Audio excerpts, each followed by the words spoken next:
Good afternoon and welcome to the 6th flight test of Starship.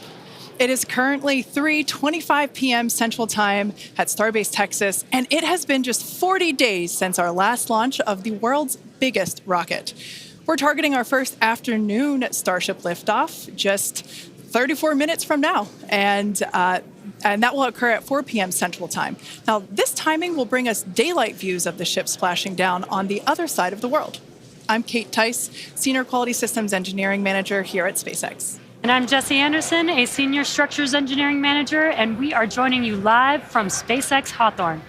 On Flight 5, we promised you maximum excitement, and Starship delivered in what had to be one of the most memorable moments in my time here at SpaceX. Same. Like so many of you, we were in utter shock as we watched that historic booster catch unfold, and we're back today to try and do it all over again. As Kate mentioned, it's been just over a month since Flight 5, making this our quickest turnaround yet between Starship flight tests. Our ultimate goal is to get that turnaround time down to hours. Following Flight 5, the SpaceX team went to work, immediately implementing lessons learned into the vehicle and tower's hardware and software systems for Flight 6. This is what rapid iteration looks like. We gather real data from these test flights and turn around and fly again as soon as possible. This is the process that is bringing us the rapidly reusable Starship that will soon be taking us to the Moon and Mars. Flight 5 proved that we can safely bring the booster back to the launch tower, which is a key factor in driving rapid reusability, and land ship with a high-precision splashdown in the Indian Ocean. We'll be taking you through today's test objectives in just a moment, but first, let's check in with Dan, who is on the ground just a few miles from the pad at Starbase with the best views. How's it going, Dan? Hey, Jesse, it's going fantastic. I got a couple hundred of my best friends out here ready to watch this launch and hopefully another catch today. But welcome everybody back to Starbase for another Starship launch. I'm Dan Hewitt. Got Launch Control Center right behind me, tower just about 6 miles over that shoulder. It has been a pretty quiet countdown. Not a lot of chatter on the loops right now as we are into prop load, and we are counting down to the very top of our window at 4 p.m. Central Time, so just about 32 minutes from now.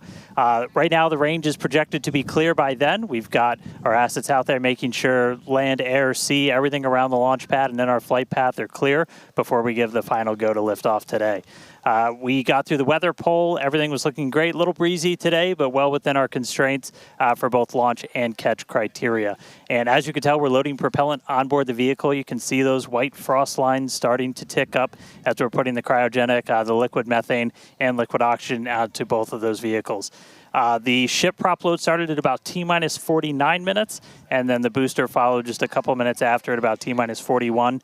We're almost halfway full on ship, just about a third on booster. Those are both going to continue until we're about 3 minutes, 20 seconds before liftoff on ship. And then the booster is going to close out at about 2 minutes and 50 seconds. So we pretty much we're loading up right to that last possible minute, keeping it as dense and cold as possible, and then getting off the launch pad. The countdown startup sequence, everything will look very familiar if you watched Flight 5, assuming you did. But you're going to see the engines start to ignite at about 3 seconds before liftoff. They're going to start up in 3 different groups. First, those center 13, then 15 of that outer ring, and then those final 5, bringing all 33 Raptors online. After that, we'll see about a second later, and then it'll lift off, so a couple seconds from first light until motion. As usual, we can hold at T-minus 40 seconds if we have any last-minute issues to clear, anything with the range, anything that triggers on the vehicle. And if we pass T-minus 10 seconds, the deflector fires, and then we scrub, then we're done for the day for at least 24 hours. But weather is fantastic, light breeze, no clouds in the sky. Not tracking any hardware constraints to launch today. If we're not able to get off the pad, though, we've got opportunities throughout the week. Could be 24 to 48 hours later. But everything looking great. I'm excited to be able to see another one of these get off the pad. Check back in with everybody in just a couple of minutes. Back over to Jesse and Kate. Awesome. Thanks, Dan. Now, you could see those 2 towers in the back there in the distance at Starbase. Starbase is really coming along just as rapidly as Starship itself. That second launch tower will be coming online next year, and it will allow us to increase our flight cadence and test even more frequently. And just a few kilometers away from the 2 towers, our cutting-edge 1 million square foot Star Factory is nearing completion with the goal of producing hundreds of ships a year. Yeah, that might sound crazy, and that's because it is. If you can imagine a future where we are flying and catching a fleet of boosters, which is the lower portion of the vehicle, that fleet is actually pretty small compared to the potentially hundreds of ships, the uppermost portion of Starship, that will be flying in that future vision. Yeah, exactly, Kate. Those ships will be staying in space for long-duration missions to go to the moon or Mars, or become tankers for refueling, or any number of other uses. But the boosters will come back and turn around to launch the next ship. So in order to hit that production cadence of hundreds per year, we're rapidly building out Star Factory, which is our Starship production facility in Texas. And views of that Star Factory there. Now, this place allows us to move system integration work earlier in the build process, which means more efficiency, higher quality, and ultimately faster production. Starbase is an incredible place to be right now. There really is nowhere else in the world like it. You know, hint, hint, nudge, nudge. Now, what you might be hinting at is the good news is we are hiring. If you love what you're seeing, check out our openings at Starbase. On the engineering side, we're looking for vehicle design engineers across structures, propulsion, and integration. And if you're a hands-on tech, we're looking for integration technicians and welders that can help us hit our goal of building a Starship every 8 hours. And to do that, we need builders. Yeah, we're definitely going to need a lot of builders to get that down to just 8 hours. Right? Now, beyond that, in order to keep Starbase growing, we have all kinds of roles, from baristas to HVAC technicians to EMTs. So chances are, if you're looking, we have a place for you. Visit spacex.com/careers to see all of our openings. Every role is critical to the future of Starship. With Starbase growing faster than ever, we can't do it without you. This place is where our future is being built, and that is a future that we are all very excited about. All right, let's dive deeper into the inner workings of Starship and learn more about this flying skyscraper. Starship features two major parts, the ship, which has 6 Raptor engines, and the Super Heavy booster, which has 33 Raptor engines. Now, just like flights 1 through 5, the current iteration of Starship is an experimental vehicle flying for development. And with a few planned upgrades, Starship will have 3 times the thrust of Saturn V at 10,000 metric tons of thrust, plus the added benefit of full reusability. Starship 2 will be capable of carrying more than 100 tons to orbit, and Starship 3 will be able to lift more than 200 tons to orbit. Now, the amount of mass we're able to launch per rocket is crucial to creating a self-sustaining city on Mars. Exactly. And speaking of launch mass, we should probably acknowledge the banana in the room and our today's secret payload. Okay, so 2 things here. The first is, remember on Flight 5, we had a giant Mechazilla decal where the banana is today. And there you can see that on your screen. Now, that decal is 3 feet tall, which might be hard to tell looking at it on the ship right there, which is why we have a full-scale reproduction of that decal here with us so that you can see the size compared to humans.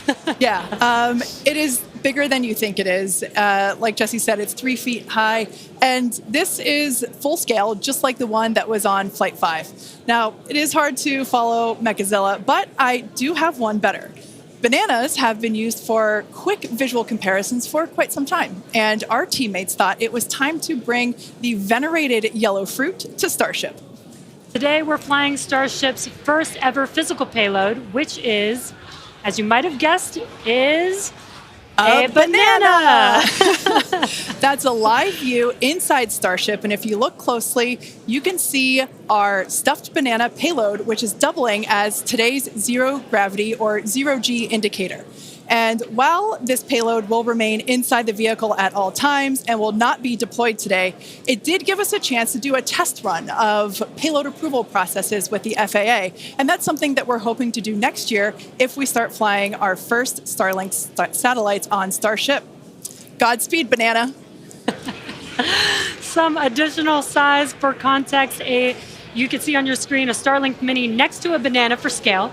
And to get an even better sense of how big Starship is, let's take the average size banana next to the average size human, which is about 2 meters high. Towering over our average human is the length of the Millennium Falcon, which comes in at 35 meters. Our Falcon 9 rocket with the payload fairing attached is double the size of the Millennium Falcon at 70 meters, and nearly twice the size of that is the fully integrated Starship at 121 meters tall. The ship is about 50 meters, and the Super Heavy booster alone stands 71 meters tall. And we do have plans to make the ship and booster even taller in the future. And yeah, it might be hard to imagine that because it's pretty big already. Now, Starship's first stage has a diameter roughly 2.5 times that of Falcon 9, and as you can see on your screen, with 33 much larger Raptor engines. I love this view. This is looking up at the aft end of Starship there at the engine bay. Now, moving up the rocket, the ship features 6 Raptor engines, 3 sea levels, and 3 vacuum engines, which are optimized to operate in the vacuum of space. The ship is designed for vertical takeoff and landing on any hard surface, like the surface of the moon, for example. This ship is also outfitted with 4 flaps to help aerodynamically control the vehicle's attitude during atmospheric flight and enable a precision landing. To reach full reusability, the ship must survive re-entry not just once, but multiple times. It took the teams at SpaceX about 3 years to develop the heat shield on Starship, and development for improvements is still ongoing. The ship's heat shield is composed of thousands of hexagonal ceramic tiles designed to insulate the vehicle during atmospheric entry, where temperatures can be as high as 2,600 degrees Fahrenheit or over 1,400 degrees Celsius. The tiles are something we iterate on every flight test as we build towards a heat shield requiring no refurbishment between flights to unlock rapid reuse. And the teams have actually already begun testing the heat shield tiles in environments simulating Mars atmospheric entry conditions, which we'll see more of in just a few minutes. You know, slightly different than coming back to Earth. Just slightly different. And in between the first and second stages is our hot stage, which we saw in action on flights 2, 3, 4, and 5. So let's recap that last flight to understand what we accomplished and how that's changing for today's flight.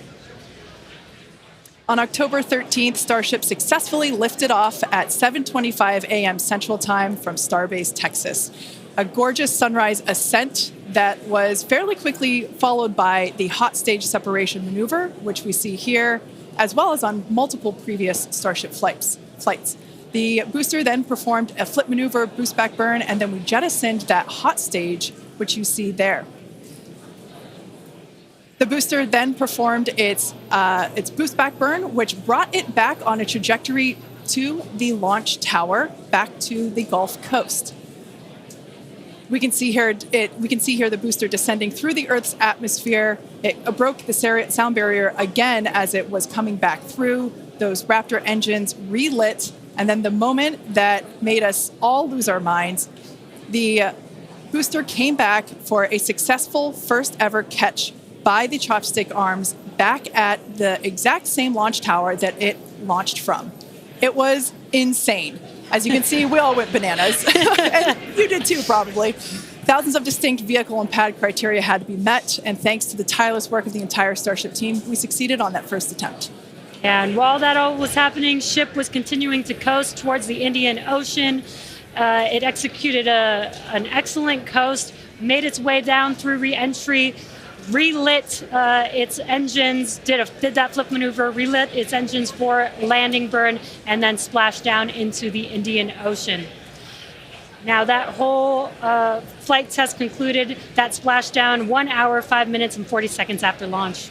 Starship's 5th flight test was one of our most ambitious yet, and as we work to demonstrate techniques fundamental to Starship and Super Heavy's fully and rapidly reusable design.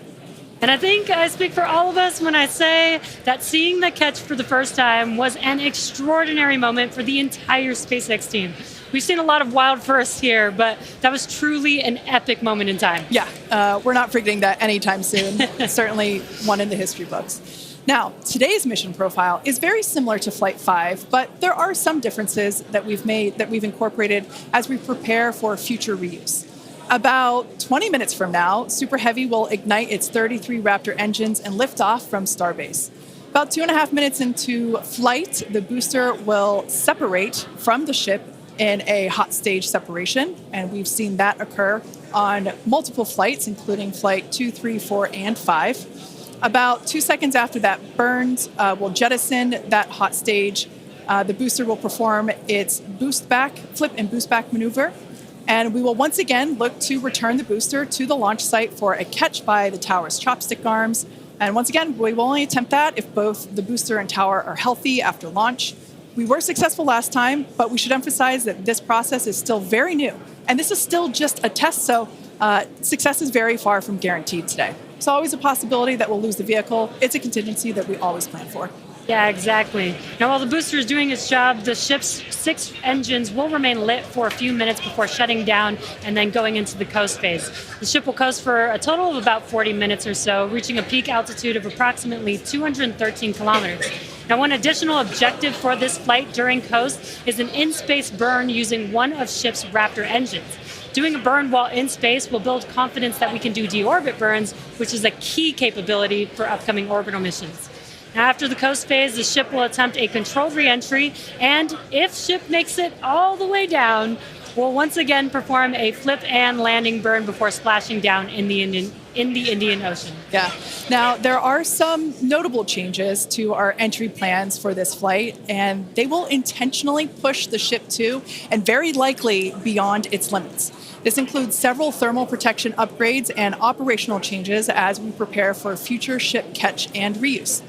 Today's flight test will also test new secondary thermal protection materials, and entire sections of the heat shield has actually been removed in certain areas. And on top of all of that, we're going to fly the ship at an aggressive angle of attack once it's moving slower than the speed of sound.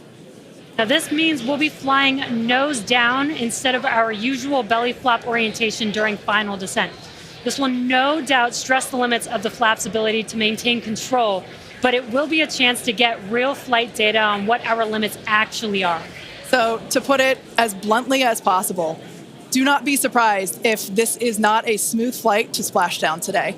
We are intentionally looking for how far we can push and discover the vehicle's true limits as we plan for future ship return and catch. And even though ship recovery is not expected today, the telemetry and data we receive all the way to the end is what we're looking for and what will help us get to a rapidly reusable Starship of the future. Now, just like Flight 5, one of our objectives for Flight 6 is attempting to return the booster to the launch site to be caught by the tower. The booster for this flight has upgrades to add redundancy across its propulsion system, increase the structural, as well as increasing the structural strength in a few spots. We've also implemented a few changes across both ship and tower to try and speed up the post-catch timeline. Returning vehicles to the launch site leverages the same hardware that we use for stacking ahead of flight, making our infrastructure multi-purpose. And in order for us to achieve that rapid reusability that we keep talking about, we need a quick turnaround. And you can't get much faster than returning the launch vehicle right back there to where it needs to launch from again. Exactly.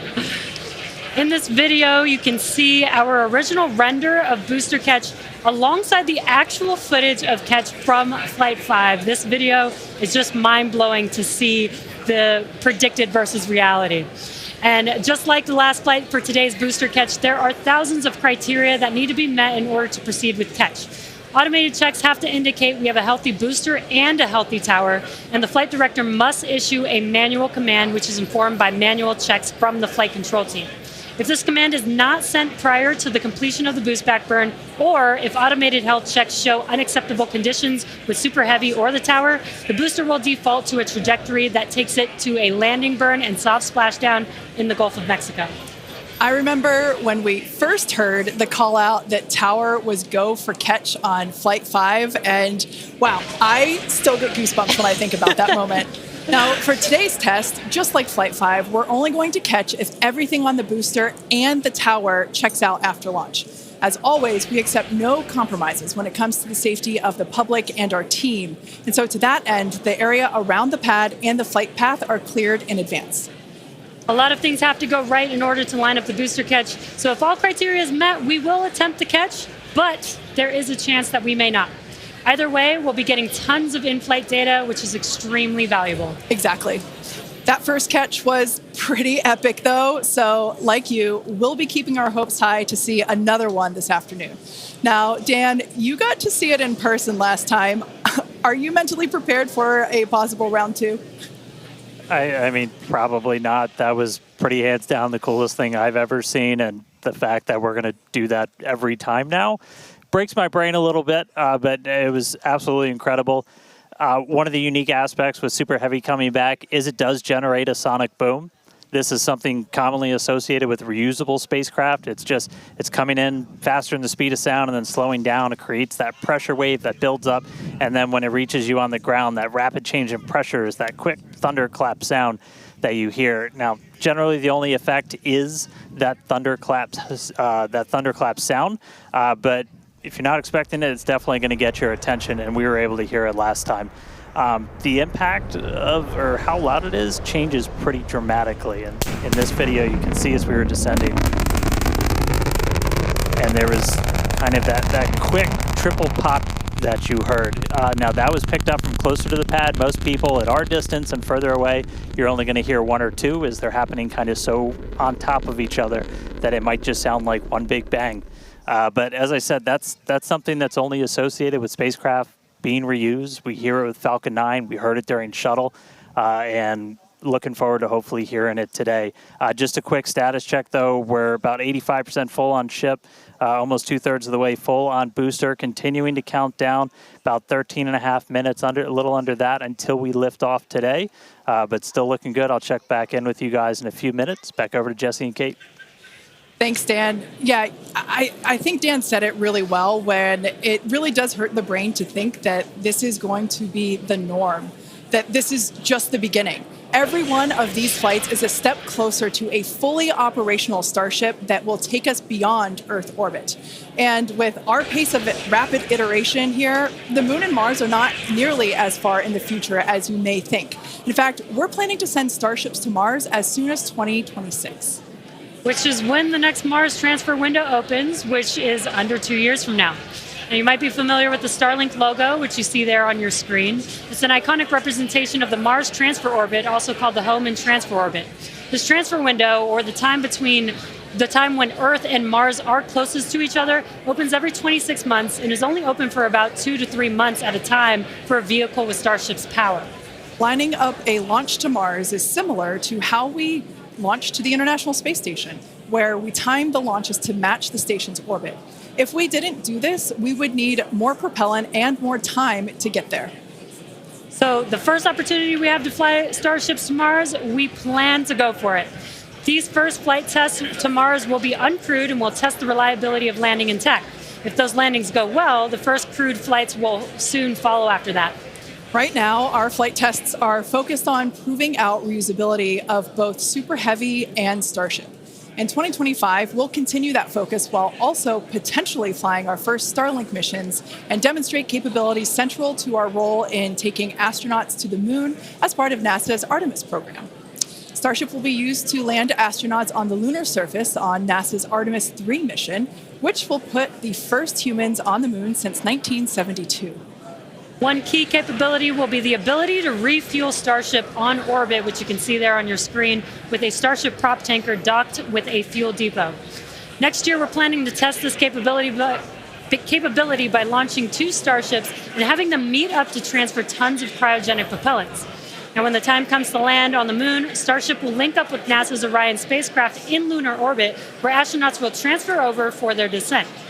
Now, once on the lunar surface, they'll ride the elevator down in their Axiom EMU spacesuits from Axiom Space and leave the first footprints on the Moon in more than half a century, kickstarting humanity's mission to establish a sustainable presence there. And coming soon to a moon base alpha near you, Starship Enterprise Edition. That is so exciting, and all the advancements that are going to come in order to enable all of that. Now, our rapid iterative development approach has been the basis for all of SpaceX's major innovative advancements, including Falcon, Dragon, and Starlink. Today, we're testing hardware and systems, and we need to know how they perform under the most extreme conditions. And what's more extreme than the flight environment? We'd much rather find the bugs and limits now during testing than later on when there's more on the line. And to reiterate, while we do determine an acceptable level of technical risk on our vehicle and pad to learn as fast as possible, we accept no compromises when it comes to the safety of the public or our team. So all that to say, this is only the 6th of many future flight tests of Starship before it becomes fully operational. And we tend to do our testing out in the open, just like today. And that means people sometimes see when our hardware doesn't perform as we planned during that testing. And that's okay, because this is exactly what we are testing for, to physically see if hardware performance matches what we expect it to do or not. Even more with today's test flight, where we're purposefully pushing the ship beyond its limits. Starship development is also being aided by Starlink space-based connectivity. You might remember the Starlink panels that are incorporated into Starship, and you can see them there on your screen, those rectangular panels on Starship's nose cone. Starlink brings us the epic views in space and on re-entry, and also helps deliver us critical flight data engineers need to continue development. Yeah, Starlink continues to help us push the limits in space in the short term by providing great views and real-time data on our next few flights, particularly through re-entry, which spaceflight veterans know that is historically a period of blackout for all communications within spaceflight. Outside of Starship, Starlink has helped people across the globe, particularly in rural and remote areas that have been underserved by traditional broadband internet. Yeah, and soon Starship will deploy our next generation Starlink satellites, which will continue to increase our capability to connect even more people with high-speed internet all around the world and beyond. Now, as we continue to prepare for our next several flight tests, we recently performed a cryo-proof test of the Starship for Flight 7, our first operation with the vehicle debuting a number of major milestones. The ship has been stretched to make room for larger propellant tanks, increasing the propellant capacity from 1,200 tons to 1,500 tons. The forward flaps also got a redesign. They have shrunk in size and they also shifted in location, and both of these things will help better protect them during entry heating while still providing control. There's also a wide range of upgrades that will make the vehicle more reliable, adding redundancy to and the ability to operate for longer durations in space. One unique aspect of a trip to Mars are the different conditions ship will see when entering the Martian atmosphere. Now, it's difficult to simulate Mars's atmosphere when re-entering on Earth, so we've been testing a variety of heat shield materials inside a specialized plasma jet chamber at the University of Illinois Urbana-Champaign, where we're able to more closely simulate Mars's 95% carbon dioxide atmosphere. Aside from looking awesome, this is important testing. The intense heat of entry will cause the CO2 to break down into its base elements, exposing Starship to atomic oxygen, which increases surface heating and can cause materials to oxidize or start to break down. Spacecraft entering over Mars encountered more than twice the amount of atomic oxygen at their peak when compared to Earth, and that is certainly a unique challenge. As we continue to test, we'll learn more about what makes a great heat shield for Mars. All right, now that we're heading into the final minutes of the countdown, let's go back to Dan for the latest on the ground there at Starbase. Hey, Kate, afraid I have nothing but good news for you. We have a go from our range safety team. We are a little over 90% full on ship, almost 85% full on booster, and not tracking any holds to an on-time liftoff. So we've got about 3 more minutes of prop load. As long as the range stays clear, we don't trip any other holds, we might blow right past that T-minus 40-second mark and lift off right at the top of our window at 4 p.m. Central. So toss it back to you guys one more time, but fun part about to start, we are, a little under 6 minutes away from launch. All right, so we are continuing to progress now at 5 minutes and 43 seconds until liftoff. Now, once we pass the T-minus 40-second mark, a number of events are going to occur in rapid succession. The ground spin and ignition systems will come up to flight pressure, and the ship will go on to internal power. And then after that, the quick disconnect, or what we call the QD arm lockout, is removed in preparation for retraction shortly after T0. And once we pass the T-minus 40-second mark, we still have the ability to recycle the count under certain conditions back to T-minus 40 seconds, and then hold there to assess what happened and if we can proceed again to T0. Exactly.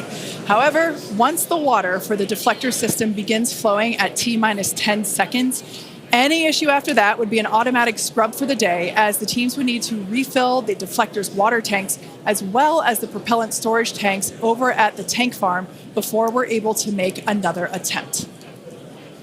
Now, it is just so unbelievable that it's just been only a little over a month, and we are just a few minutes away from Flight 6. The crowd here is building up. We've got a much larger crowd here than when we were launching at 4 or 5 in the morning. Yep. Out here. So very exciting to have an afternoon launch to have all the employees here. Exactly. Now, just as a reminder, that T-minus 40-second hold, if we opt to use it, everything is still potentially go for launch. So nothing to be worried about there. At that point, basically up until T-minus 40 seconds, all aborts are just holds. This would allow the team to wait for final checkouts to assess propellant levels, engines, avionics, vehicle pressurization, range, weather. Occasionally we've had shrimp boats lingering in the past, but that doesn't sound like that is the case today. Yeah, not today. No shrimp boats, which is great. Everything so far is looking good. We're getting really excited here, just a few minutes away. We're going to go back, send it over to Dan in Starbase. How's it going, Dan? It is still going great, just coming up on about 3.5 minutes away, so we should be done with our prop load on ship momentarily. Then about 30 seconds later, we'll close out on booster. Our flight control team on board, or in the building just behind me, not on board. Some of them might wish they were on board. Flight control team in the building behind me, they're going to have a lot of work to do right after we lift off, as we still have a lot of manual checks that happen on the tower prior to the flight director, who's going to be Tristan Pierce again today, giving a manual command to bring the booster back to the launch site. And the tower did just incredibly well on the last flight. We didn't lose any of our required redundancy for a catch, and so we're hoping to see that again today. A lot of the team, really putting armor on the tower, making all of those things work, played a huge role in making that catch possible, and looking forward to hopefully seeing that happen again. And of course, sending our first payload to space. You can see the banana. It's very tightly secured, but I assure you it does have some room to float around. So once we're in a zero gravity environment, we should see our first Starship zero gravity indicator putting on a little bit of a show. And that's looking right in. That's where we're going to have Starlinks. That's our PEZ deployer. So getting its ride to space. So coming up on about 2.5 minutes, we are closing out on all of our prop load. Just heard that our fill drains are starting to close, so that means we're no longer going to be flowing propellant into the booster and the ship. We're going to do what's called pushbacks. So all of that propellant in the ground systems is going to get pushed back to the tanks, clear out everything around the pad right before we light those 33 engines and take off. Just quick reminder, you're going to see fire start at the bottom. You're going to see the deflector start at about 10 seconds before launch. Lots of water to help dissipate all that heat, all that sound. And then the engine's starting up in 3 different groups. And then about a second after T0, we should see liftoff. About 2.5 minutes into the flight, a little bit longer, we'll see hot staging. And that's when we're going to be listening really close on those loops to see if we're going to be bringing the booster back for a catch today. Do always want to caution, it's never a guarantee. We've done this once. We'll see if we do it again. We're only going to do it if the booster and the tower are looking really good before we attempt to bring it back here. But coming up on a minute, not tracking any holds on the board right now. So as long as we don't have any last second things, which do happen. All right, flight director just confirmed T-minus 1 minute.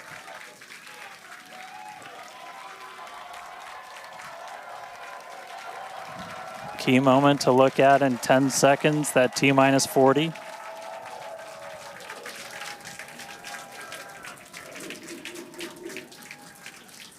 And we flew right through that.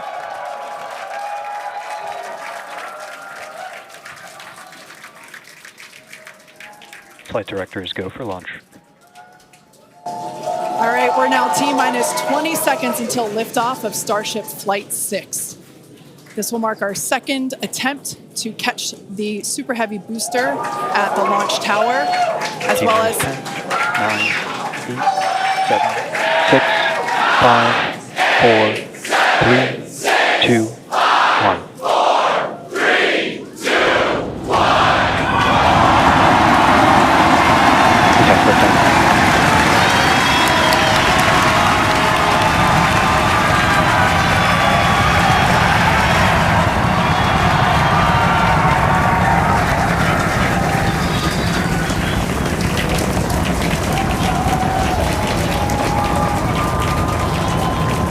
Vehicle is pitching downrange. Booster Raptor, chamber pressure nominal.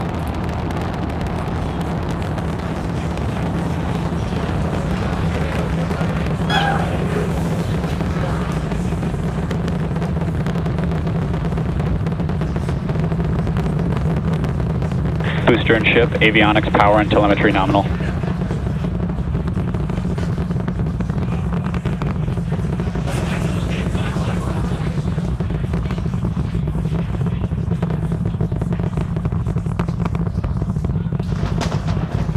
All right, we're just a little over a minute maximum into flight. dynamic pressure. We're about 6 miles away, so all the sound's still hitting us here. Hearing good call outs that power telemetry nominal, that's flying straight and true. We do see all 33 Raptor engines lit up on telemetry screens.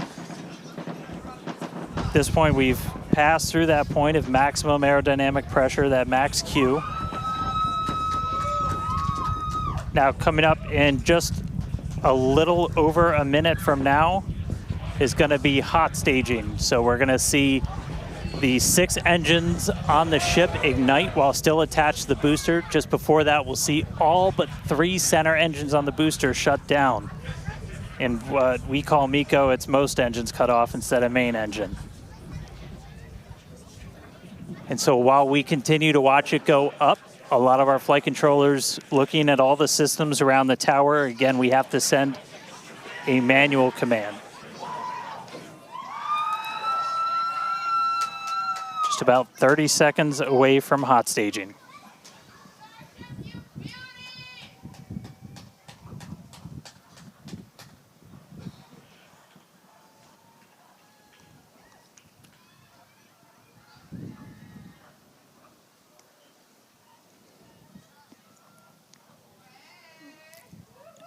And we heard the tower is go for catch. Booster engine cut off. The return flag is set for true. Ship engine start up. Stage separation. All right, hot staging confirmed. Booster 6 out of boost 6 back lit on the ship. Booster boost back going. We heard that we are go for catch. Kate, Jesse, take it the views. Hopefully I got a booster coming home real soon. Wow, from our view here, Dan, great views of planet Earth behind that super heavy booster. Right now it is performing the Ship boost chamber back pressure burn. nominal. Good news there, telling us that the pressures inside the ship are good. That is the second stage or the upper portion of the vehicle. Follow along with the telemetry on the bottom of your screen. Yeah, booster is currently, super heavy, is currently in its boost back burn. This boost back burn, Avionics, power, and telemetry nominal. this boost back burn lasts just a little bit over a minute. So we've got a little, approximately 30 seconds left. We've had shutdown of that boost back burn. Up next will be hot stage jettison. The view from the camera on the left, or from the booster on the left-hand side of your screen, and then tracking cam there on the right-hand side of your screen.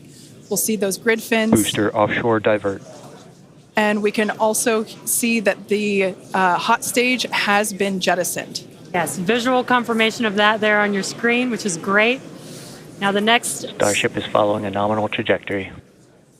The next step for booster is going into that landing burn. Again, it'll light up 13 of those engines and then pare down to 3 engines right before booster catch. All right, now just real quick, we did hear the call out, booster offshore divert. Unfortunately, that means that we are no-go for the catch. As we said before, both the tower and the vehicle, as well as the operators on console, have been actively evaluating the commit criteria for that return to the launch tower.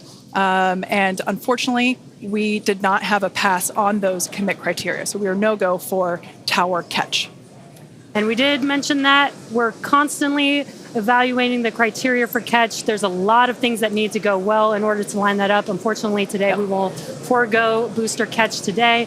But what you're seeing on your screen is ship currently making its way towards the Indian Ocean, still looking good so far. Exactly. So views there of the booster on the left-hand side of your screen, views of the ship on the right-hand side of your screen. Now, we said before that it was not guaranteed that we would be able to make a tower catch today. So while we were hoping for it, like we said, it was pretty epic on attempt 1, but the safety of the teams and the public and the pad itself are paramount. So we are accepting no compromises in any of those areas. Exactly, and we're still going to get a lot of good flight data with booster even, but especially with ship. Again, we have an additional objective today to do an in-space relight of a Raptor engine, which again will help us set us up for being able to do deorbit burns, which is Ship chamber pressure is nominal. which is important for orbital flights. And what you're seeing on your screen is a view from Super Heavy as it's making its way back down to Earth. Yeah, once again, we are attempting an offshore landing of the Super Heavy booster. So we have seen this before, and it is still very fun to watching it come down for a soft splashdown off the Gulf Coast of Texas. We can see it there re-entering. We saw earlier those grid fins. There are 4 hypersonic grid fins. Or we can see that the landing burn has begun on the Super Heavy booster. And same pattern, 13 engines will light, gone down to 3 just as we expected. And what an incredible view of splashdown that we got today of Super Heavy. Yeah, I'm sure the buoy cam views will be pretty awesome once again. So we'd like to confirm a water landing once again for the Super Heavy booster. Congrats to the SpaceX team for making that milestone as well. Now, ship continues to look good. We can see that it is, while all of that was happening, the crowd here in Hawthorne continuing to react to all these amazing views that we're getting. The next milestone is... Starship is in terminal guidance. Great news there. Starship terminal guidance, referring to what we see here on our screen, the upper stage, at about 8 minutes, 35 seconds or so, we have ship engine cutoff, which will be the cutoff of the Raptor engines.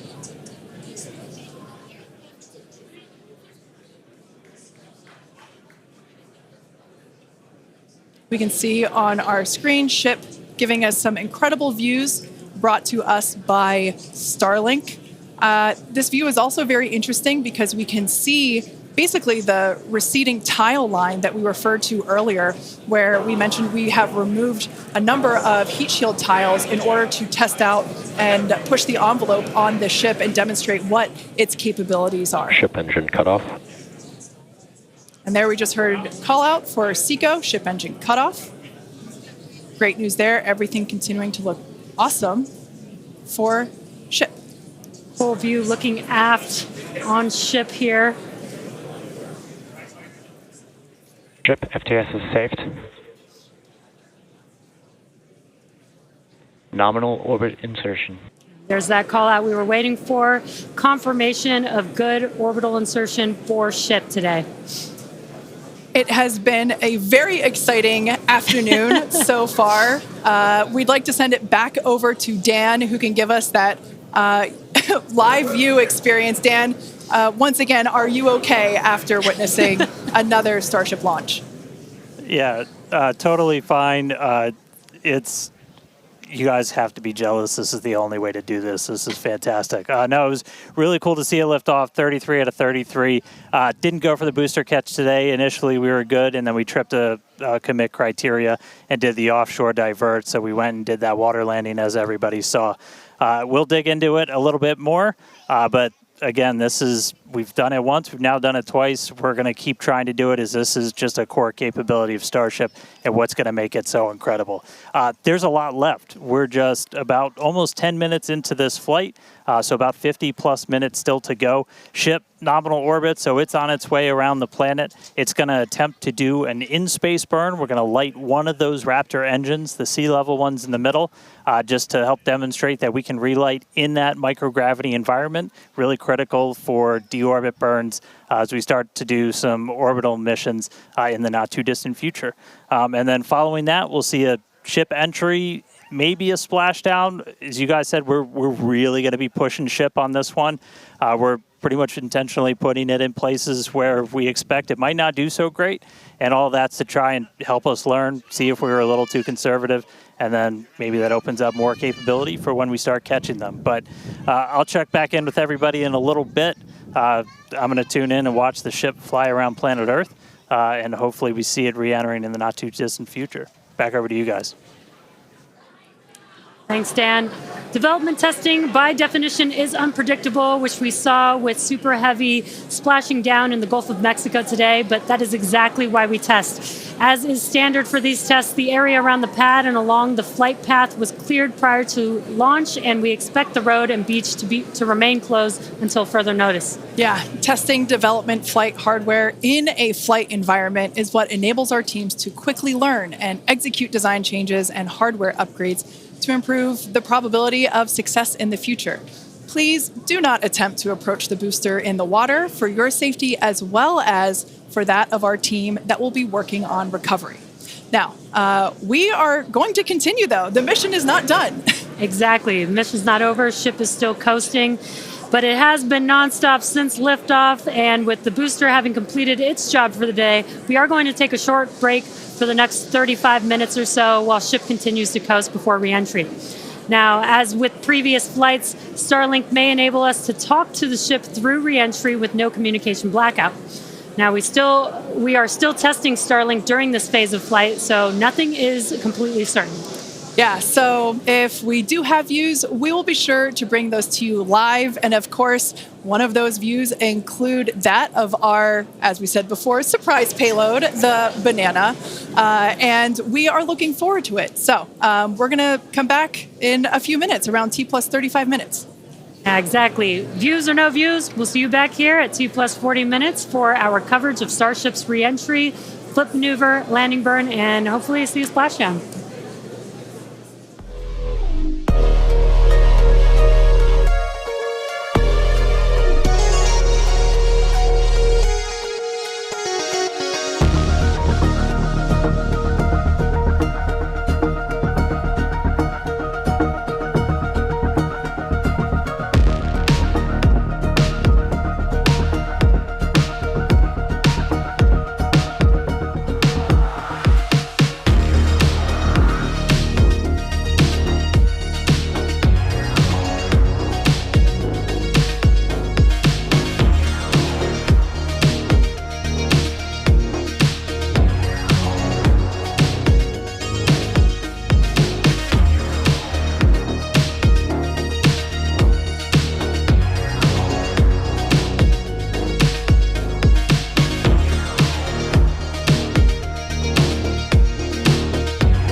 just about 35 minutes into today's flight test, continuing to get some live views from Starship itself as it continues to make its way around the globe. We are coming up on what we will hopefully see is our in-space relight demonstration. This will be firing up one of those 3 sea level Raptors on the very aft end of the ship and essentially reigniting it while we're in that microgravity environment in Earth orbit. We had attempted this once previously on Flight 3, but ended up skipping it when we had some attitude control issues with the ship. And we are on the dark side of the planet right now, so views are going to be a little bit dark, but hopefully we see some engine light come on as we do this relight test. This is a pretty critical capability for doing deorbit burns. This is not a deorbit burn. Want to stress that we're on a trajectory where if we didn't fire off the engine at all, we are definitely coming home. Ooh, seeing some thunderstorms down on the ground. That's pretty cool. But this is not a deorbit burn. If we didn't fire this engine, we're on a intentional suborbital trajectory. So no matter what, we're coming in over the Indian Ocean. Firing off the engine does change your exact splashdown point a little bit, but we've got this keep out zone across the entire Indian Ocean that we made sure was clear ahead of flight, and we continue to monitor during. But we're going to aim for that and hopefully see this relight test coming on in about a minute. It's just going to be one of these engines, and it uses what's called the header tank, so these small spherical tanks in the very top of Starship up in the nose cone. They don't require nearly as much gas to pressurize as your main tank, so they're really useful for any in-orbit maneuvers and then for landing burns. So if we make it to a landing burn, today we'll be using them for that as well. So we should be coming up in just about the next minute. It should be under a minute now away from that expected ship burn. And again, we've relit Raptors pretty frequently. We just did it with the landing burn and that boost back burn on the booster, and we've done it on ship landing burns. We just haven't done it in this microgravity environment where your propellant management and a lot of other things are different as you're not weighed down by the force of Earth's gravity.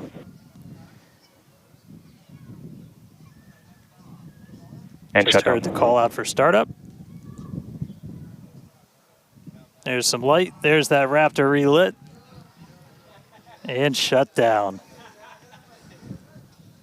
All right, there you have it. The first time ever lighting a Raptor while in outer space, other than our ascent burn. So really cool to see that relit. That's a pretty critical capability that we're going to need when we're doing orbital missions in the not too distant future. So check another one off. That was a really cool. That was an objective we really wanted to hit on this one, and so good to see ship knock that one out in orbit. But for now, we're going to coast for just a little bit longer, and then it'll be time for ship entry. So we'll get the usual light show as we return from hypersonic velocities. We're just starting to do the entry prep for that, so we're going to get the flaps positioned, and then it's going to start taking the brunt of all of that heat as you're coming in from well in excess of 10,000 miles an hour. That's all going to build up a lot of heat as you're encountering an increasing atmosphere, building up that friction. And we're going to see how the tiles fare. We've also got some pretty cool tile experiments that we'll talk about in a little bit. But coming up real soon, ship re-entry, successful relight, and we'll start this entry part soon.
Starship is at 100 kilometers altitude, good attitude for atmospheric entry.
Welcome back to Starship's 6th test flight.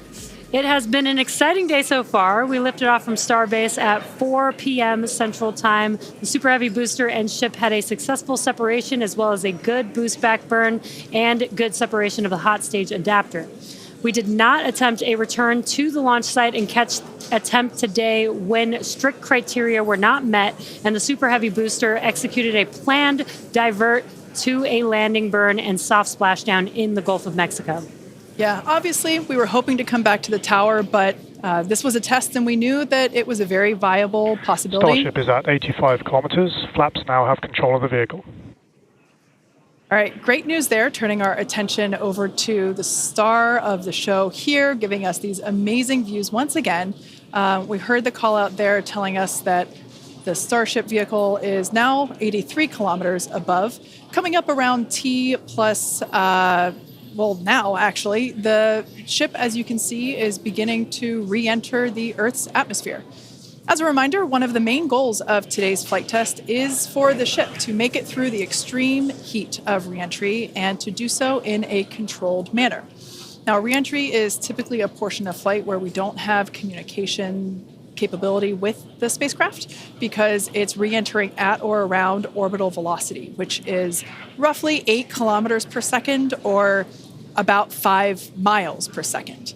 Now, at those speeds, pretty fast. The spacecraft is moving through the atmosphere rather quickly, and that results in friction, as we can see that starting to happen on our screen, and this creates a plasma field around the vehicle. That blanket of plasma distorts communication frequencies, so it's not uncommon to experience brief blackouts in communication.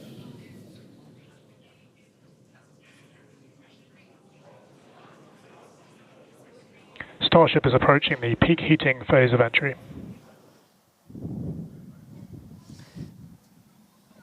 And we just heard we're getting into the peak heating phase. We're getting these views courtesy of Starlink. We've got 4 different terminals on the ship itself. It's what's really allowed us to get real-time data during what's otherwise been just a mystery box, essentially, for spacecraft design, where when you're re-entering through the atmosphere, at least getting anything in real time hasn't ever been possible before, but we're able to not just get these views, but real-time telemetry from the ship as it's coming through. Do really want to stress that we are really pushing the ship today. The heat shield is not in the same configuration as it was last flight, where we had a team of ship techs do just an otherworldly task, replacing the entire heat shield, thousands of tiles, installing a backup ablative, and that pretty much set us up to do a pinpoint landing on Flight 5. We did not do that with this one. We have some backup in those really sensitive areas around the flap, but this is an older generation heat shield.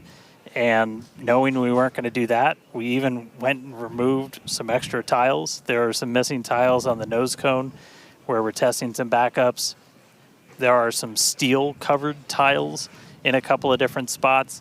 And there's also a whole lot more steel of the ship showing. As you guys talked about, we gave it a little bit of a haircut, a couple hundred tiles trimmed off the sides, and that's where we might have catch fittings in the future. But color's starting to come in. So it looks like things are going to start heating up, Kate and Jesse.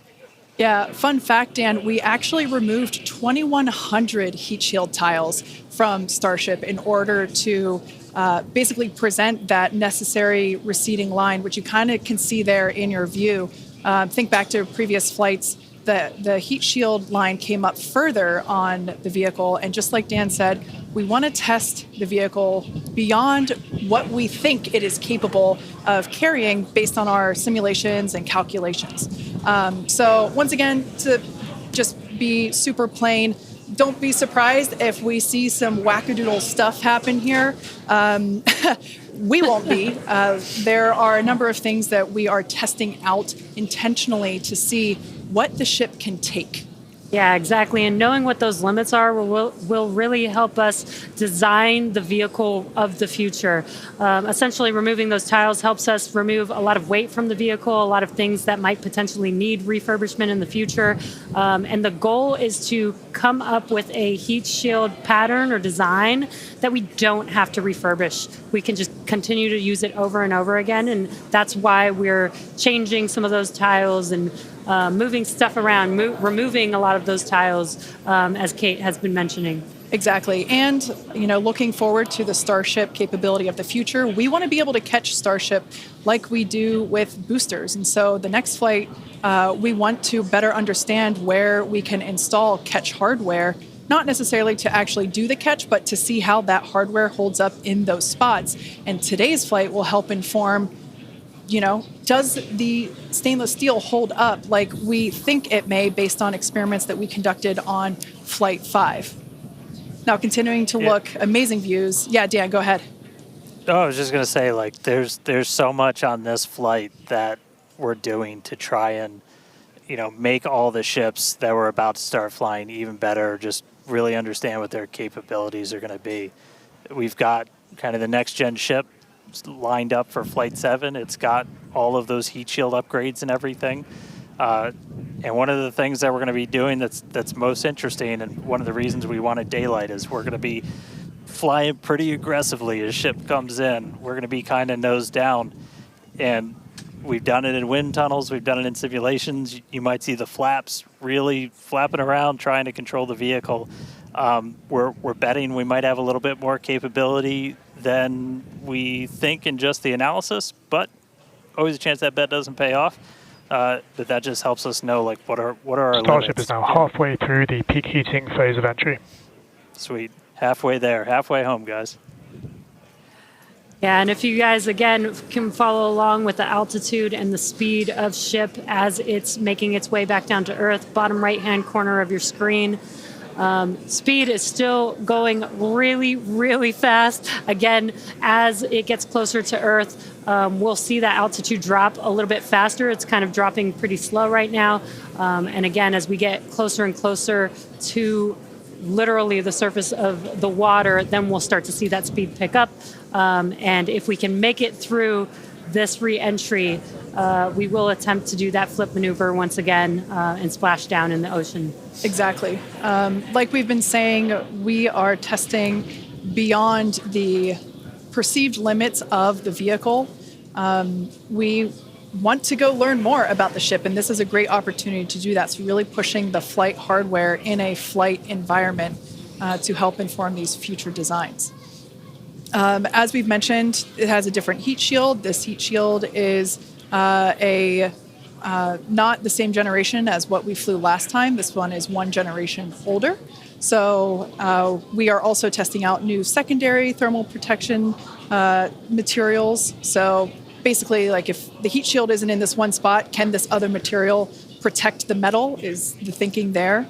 Also, checking of the ship's structural strength in those areas where we're looking to add that ship catch hardware just to see if it survives entry. So yeah, as we've been saying, we've done a lot of calculations and simulations. This view right here is super cool. This is looking out from the aft engine bay, basically at the bottom of Starship. Then on the center left-hand panel, if you will, we have one of the forward Starship flaps, so one of the flaps located at the top of the vehicle. Underneath that is one of the aft end flaps, like the one that we see in the main picture there on the right-hand side of your screen. Now, these views as the vehicle continues to enter the Earth's atmosphere, drawing a crowd once again here at SpaceX in Hawthorne as folks tune in as the mission continues on. Now, the next event that we have coming up, we should hear the call out that the vehicle is transonic around T plus 1 hour and 2 minutes or so. That means that the vehicle is traveling near the speed of sound. We say near the speed of sound because there are certain parts of the vehicle where airflow is going faster and other parts where it's going slower. So it kind of teeters there on the brink of the speed of sound. So once we have equal flow on all parts, then we'll hear it's subsonic. Yeah, and almost real quick, almost a reverse of, I'm sorry, Jesse, almost a reverse of before. We see the Earth starting to come into view. We've got sunrise there over the Indian Ocean. So this is going to look different from any of the re-entries we've had before. And it was specifically so, like, we get as much daylight as possible to see how ship does this. Over to you, Jesse. Sorry about that. Dan, great minds think alike. That's exactly what I was going to point out, is that we're getting a lot clearer view of the Earth in the background with the different temperatures that we're seeing, with the different colors of that plasma around the ship, which is really, really cool to see. Again, We are pushing the limits of ship today, but so far everything is looking pretty nominal. We'll see how the next few minutes goes. Yeah, like we've said before, don't be surprised if this is not entirely smooth sailing all the way down to the ocean's surface. Similar to Flight 5, we are targeting the same splashdown location in the Indian Ocean, but we are not expecting to recover the vehicle. Right, and we were getting some glimpses of the flaps. The flaps so far are looking pretty good. We're not seeing any burn through. There's those flaps again in that hinge area, which is our most concerning area there. That's great news for us for now. Again, the next few minutes could change as we continuously push those limits. Yeah, once we slow down a little bit, once we're subsonic essentially, so I think that's about 1,200 kilometers an hour. Once we're down below that, that's when we're going to kind of dip our nose down and get that more aggressive angle of attack. Normally we're just belly flop right into the water, pretty much, that position.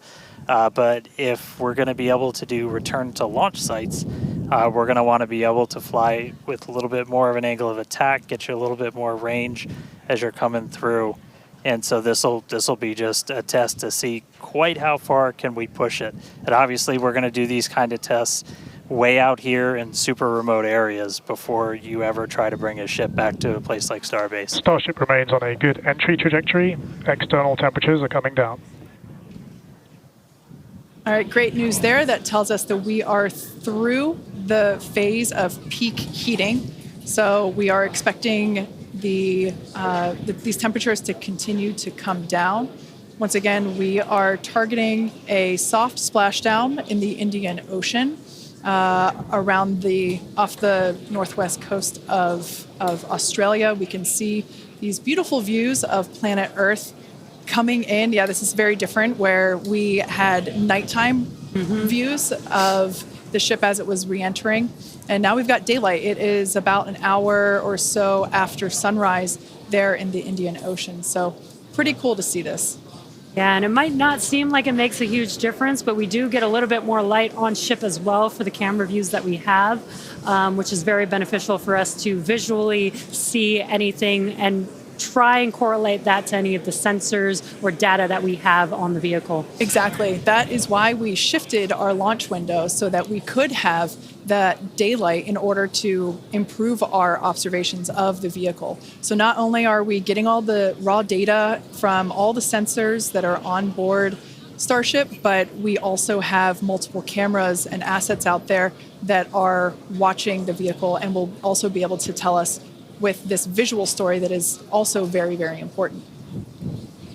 And as we get down a little bit lower, the Raptor engines are in their chill phase right now, so just essentially getting them primed to turn on. We're going to use those 3 center engines to do a landing flip and then a landing burn. So we'll come down kind of in that slightly pointed down belly flop and then fire off those engines to flip us around and then do that final landing burn. That should be coming up in just under 5 minutes from now. And then hopefully we start hearing some call outs on transonic and subsonic as we slow down. Again, once you hear Starship as subsonic, keep a close eye on the flaps. They're going to be working overtime essentially to maintain control of the ship as we get a little more aggressive with this.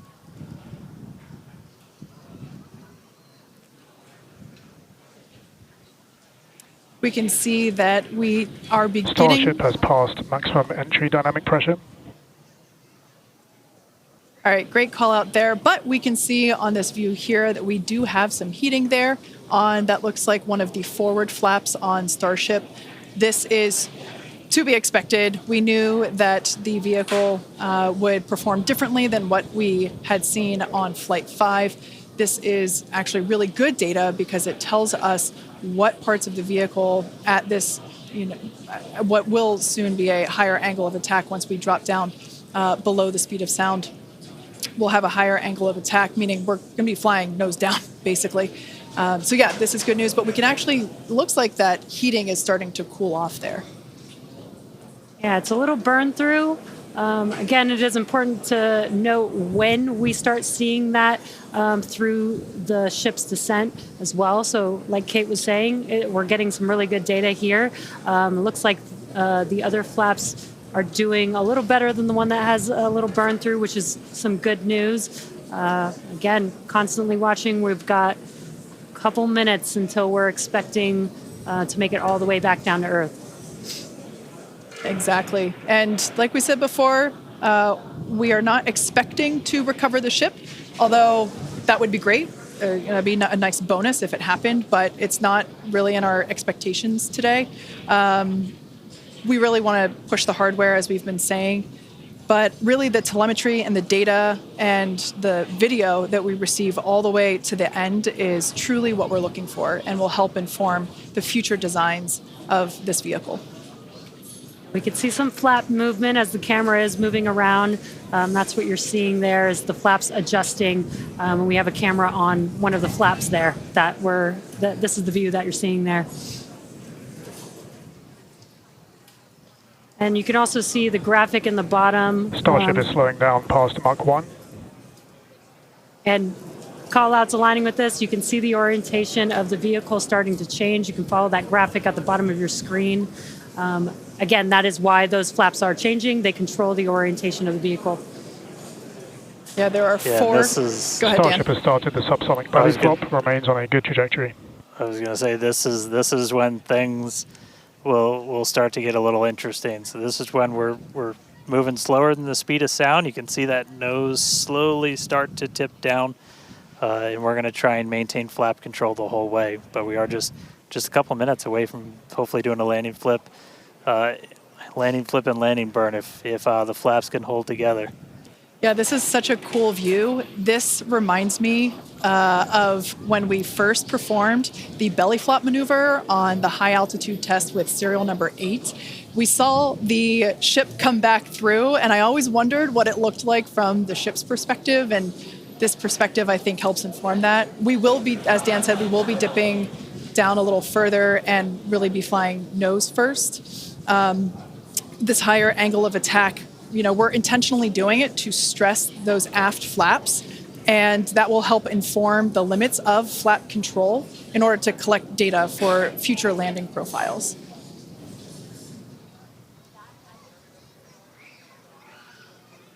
I mean, we're looking good so far. We've just got about 5 kilometers in altitude to go. We'll ignite the engines when we're still just a couple hundred meters over the ground, do that flip. Starship is passing through 5 kilometers altitude, remains on a good trajectory. I have a feeling this is going to look so cool as it passes through the clouds. Obligatory shout out to the entire avionics team on Starship. And there's that nose down orientation.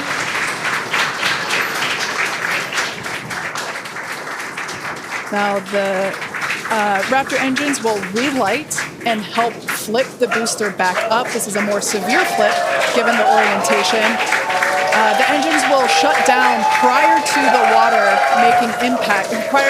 vehicle making impact with the water. Our ship is doing great so far. There's those engines relighting. What a great reorientation by Starship. Wow. All 3 down to 2 into the water. Starship is landed. Wow. And we have ship splashed down in the Indian Ocean. Some awesome buoy cam action here. Daylight views. Incredible. We really pushed the limits on ship and it made it all the way back down to Earth. I am shocked, to be honest. I think many folks are. The fact that it survived all the way through while flying a lesser gen heat shield is just absolutely incredible. And turns out the vehicle had more capability than our calculations predicted. And that is why we test like we fly. Exactly why we do that. And those views were absolutely incredible to watch. because of Starlink, we were able to get the views all the way down, as well as the buoys, seeing ship touchdown in daylight. So cool. So cool. Now, we want to, unfortunately, wrap up the show. Yeah, exactly. We'll say congratulations to our teammates at SpaceX and to everyone who supported the Starship program. And thank you to all of our future customers for your support. We'd also like to thank the people of Cameron County, Texas, as well as the Coast Guard, the Federal Aviation Administration, the Government of Mexico, and the Australian Space Agency. Now, be sure to